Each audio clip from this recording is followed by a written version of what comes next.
বিদ্যালয়ে যাচ্ছ, যাওয়া শেষ হয়ে যায়নি, আর তার সাথে প্রশ্নবোধক চিহ্ন আছে, তাই না? যদি প্রশ্নবোধক চিহ্ন থাকে আমরা কি করি? বিভাগটা আগে নিয়ে চলে আসি, তাই তো? সাবজেক্ট, বিভাগ, ভার্বের স্থায়ী, লাস্ট হচ্ছে অবজেক্ট।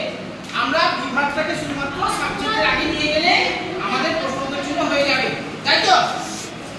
তাহলে লিখি, এখানে লিখছি, তাই তো? তুমি কি বিদ্যালয়ে যাচ্ছ? বিভাগ কি হবে? You are. তাহলে আর ইউ হবে এখানে, আর ইউ, হ্যাঁ, গোয়িং টু স্কুল। স্কুল।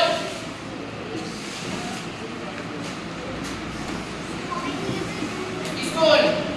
দেখো এই আটটাকে যদি মানে এই আটটাকে যদি মাঝখানে দিয়ে দিই তাহলে কি হয়ে যাবে? একেবারে সাধারণভাবে কিন্তু প্রেজেন্ট কন্টিনিউয়াস টেন্স হয়ে যাবে, তাই না? যদি প্রেজেন্ট কন্টিনিউয়াস টেন্সে যদি প্রশ্নবোধক চিহ্ন থাকে আমরা শুধুমাত্র বিভাগটাকে সাবজেক্টের আগে বসিয়ে দিই। দেখো এটা হচ্ছে আমরা ইউ এর সাথে সবসময় আমরা আর ব্যবহার করি, ইউ আর, তাই তো? সেই জন্য আমরা বিভাগটা অর্থাৎ আটটাকে আমরা আগে বসিয়ে দিলাম, আর যেভাবে আমরা বসাচ্ছিলাম ঠিক সেইভাবে বসিয়েছি। তাহলে কি হবে? প্রথমে বিভাগ, তারপরে সাবজেক্ট, ভার্বের সাথে আইএনজি, আর লাস্টে হচ্ছে আমাদের অবজেক্ট। বন্ধুরা বুঝতে পেরেছো? আগে যেভাবে পড়িয়েছিলাম ওই রকমই আছে, শুধুমাত্র বিভাগটাকে আগে নিয়ে এসেছি আর প্রশ্নবোধক চিহ্ন এখানে বসাচ্ছি। সে কি আমাকে ডাকছে? সে কি আমাকে ডাকছে? সে আমাকে ডাকছে কি বলবো? সে আমাকে ডাকছে, আমি বলছি সে আমাকে ডাকছে, ইংরেজিতে কি বলবো? হি ইজ কলিং মি। এটা মানে ঠিক আছে। তাহলে সে আমাকে ডাকছে একবারে ভেঙে, he is calling me. Calling me. সে আমাকে ডাকছে বলছি, এখানে আছে সে কি আমাকে ডাকছে, প্রশ্নবোধক চিহ্ন আছে না? মানে বিভাগটা আগে যাবে। কি আছে? যদি প্রশ্নবোধক চিহ্ন থাকে কি আগে পরে কিছু বলেছে না? হ্যাঁ, বিভাগটা সাবজেক্টের আগে যাবে। আগে বসিয়ে নেব, অর্থাৎ বিভাগ হচ্ছে আমাদের ইজ, তাহলে এক নম্বর, এটা দুই নম্বর, আমার দুই নম্বর ইজ, হি, বা তোমরা শুরু দিতে পারো কলিং, কলিং মি। ঠিক আছে বাবা?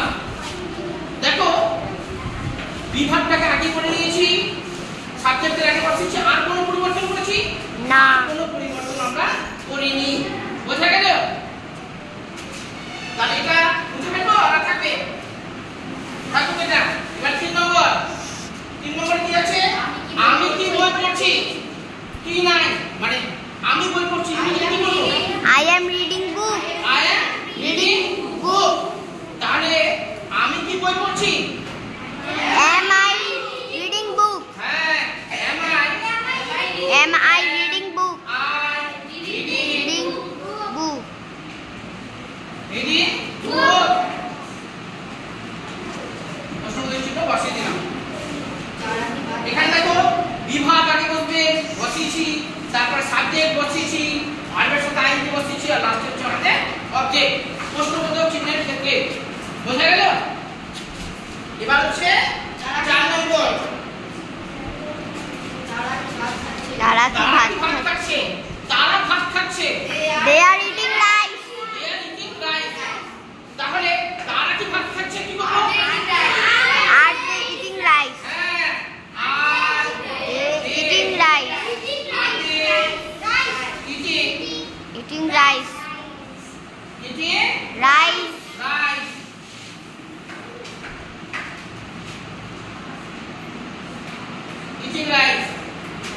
কিছু ভুল বললাম? হ্যাঁ স্যার, বলতে তো প্রশ্নবোধক চিহ্ন।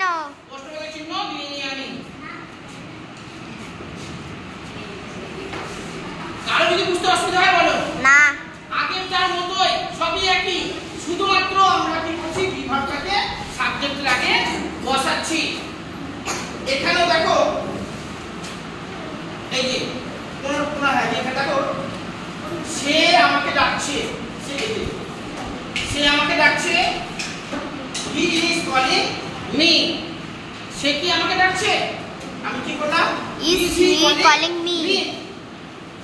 শুধুমাত্র ইসটাকে আমরা আগে বসিয়ে দিলাম, অর্থাৎ ইস হচ্ছে আমাদের বিভাগ, বিভাগটাকে আমরা আগে নিয়েছি। সবগুলোতে দেখো আমরা বিভাগটাকে কিন্তু আগে নিয়ে বসিয়েছি। বোঝা গেছে? প্রথমে যখন প্রশ্নবোধক চিহ্ন থাকবে তখন আমরা কি করব? বিভাগ বসাবো, তারপরে সাবজেক্ট বসাবো, তারপরে সাবজেক্টের পরে ভার্বের সাথে আইএনজি বসাবো, লাস্টে হচ্ছে অবজেক্ট আমরা বসাবো। একেবারে এটা হচ্ছে সাধারণভাবে প্রেজেন্ট কন্টিনিউয়াস টেন্সে। আর যখনই প্রশ্নবোধক চিহ্ন থাকবে আমরা বিভাগটাকে সাবজেক্ট আগে বসিয়ে নেব। এই কারো অসুবিধা থাকলে বলো।